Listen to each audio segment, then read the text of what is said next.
Tens of thousands of years ago, primitive people brought fire into caves. This was the first technology. Our ancestors began to heat up their dwellings with fire and cook meat on coals. Many of them didn't live to the age of 20 and died from lung cancer. The air in the caves was filled with unbearable smog. What has changed since then? Mankind has improved technologically, and the number of fires has increased considerably. These fires now burn in car engines, diesel locomotives, motor ships, and airplanes, in heating furnaces, in atomic power stations, in boiler rooms, and in factories. A number of the harmful and poisonous elements in emissions have become considerably more abundant in comparison to those primitive fires. Thanks to surface and air transportation, we are breathing air, drinking water, and eating food products that contain a bit less than half of the components of the periodic table of elements: nitric oxide, carbon, sulfur, aldehyde, benzopyrene, soot, mercury, arsenic, lead, chlorine, polynuclear hydrocarbon, and radioactive isotopes. The list of these scary names can go on forever. It is precisely this atmospheric cocktail that we get whenever we go to the park to breathe the fresh air. The increasing number of motor vehicles has caused the concentration of these harmful substances to become lethal. There's also no point in forgetting about aviation. Each launch of a heavy rocket, as well as every flight of a multi-engined aircraft, creates a hole in the ozone layer that is comparable in size with the area of a European country. By the end of the century, transportation will have the capability of killing more than 150 million people in accidents and disasters and causing over 1.5 billion people to become invalids and cripples.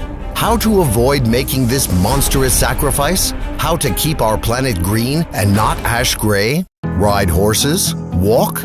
Hey, Marty McFly, could you lend us, the planet's current inhabitants, 7 billion hoverboards from your past future? Indeed, effective transport has already been developed by the scientist Anatoly Yunitsky. This genius of an engineer invented the ideal transport in every sense of the word. It's called the Rail Skyway. More than 30 years and several hundreds of millions of dollars have already been invested in order to bring Yunitsky's project to life. What do you envision to be the transport of the future? Just imagine a lightweight train or a sports car with steel wheels, which is situated on open-work elevated rails. Inside the rails, tensioned wires are stretched with the strength of hundreds of tons. Due to the ideal evenness of the track and the super aerodynamics of the rolling stock, it is capable of reaching speeds of up to 500 kilometers per hour.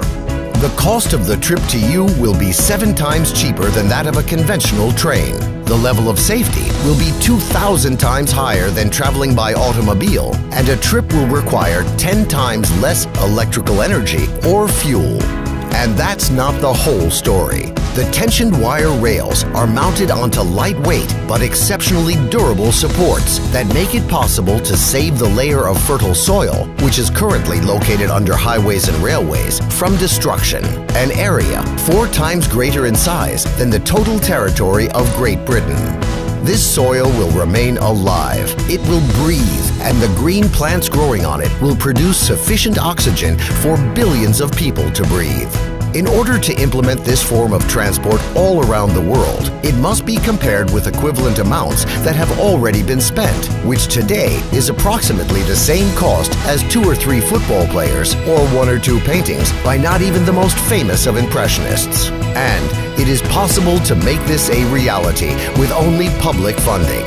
This is precisely the type of transport that is needed by you and me, and only we can cause this project to become a reality.